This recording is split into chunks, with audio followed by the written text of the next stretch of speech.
ആ സ്കൂളിലെ പ്രിൻസിപ്പളിനോട് നമുക്ക് പറയാനുള്ളത് എത്രയും പെട്ടെന്ന് ആ കുട്ടികൾക്ക് കലാപരിപാടി അവതരിപ്പിക്കാനുള്ള വേദി നിങ്ങൾ ഒരുക്കി കൊടുക്കണം എന്നുള്ളതാണ്. ഇത്തരത്തിൽ കലാപരിപാടി അവതരിപ്പിക്കുന്ന പ്രതിഭകളെ നിങ്ങൾ നുള്ളിക്കളയുകയല്ല ചെയ്യുന്നത്, അവർക്ക് അവസരങ്ങൾ കൊടുക്കുകയാണ് ചെയ്യുന്നത്.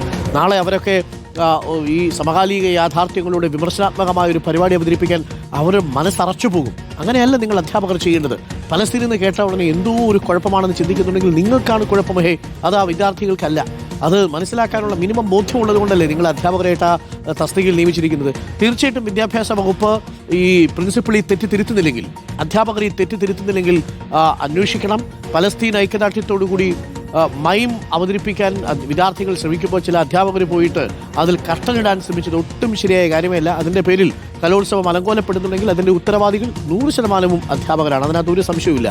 ഏതെങ്കിലും തരത്തിൽ സഭ്യേതരമായ കാര്യങ്ങൾ വന്നാൽ, കമ്മ്യൂണലായ വേർതിരിവുണ്ടാക്കുന്ന ഒരു കാര്യം വന്നാൽ നമുക്ക് മനസ്സിലാക്കാം. പക്ഷേ പലസ്തീനുള്ളതൊരു മനുഷ്യാവകാശ പ്രശ്നം കൂടിയാണ്, ഒരു വംശീയ ഉന്മൂലനത്തിൻ്റെ കഥ കൂടിയാണ് പലസ്തീൻ എന്നുള്ളത്. നമ്മൾ ആവർത്തിച്ച് പറഞ്ഞുകൊണ്ടിരിക്കുന്നതല്ലേ, നാടൊട്ടിക്ക് പലസ്തീൻ ഐക്യദാർഢ്യം വരുമ്പോൾ സ്കൂളിൽ പലസ്തീൻ്റെ പേരിൽ മൈം അവതരിപ്പിക്കുന്ന വിദ്യാർത്ഥികളുടെ കർട്ടനിടുക എന്ന് പറഞ്ഞുണ്ടല്ലോ, അത് അങ്ങേയറ്റം മോശമായി പോയി. അത് അധ്യാപകർക്ക് ചേരാത്തൊരു പരിപാടിയാണ് എന്നത് ഒരിക്കൽ കൂടി പറയേണ്ടതുണ്ട്.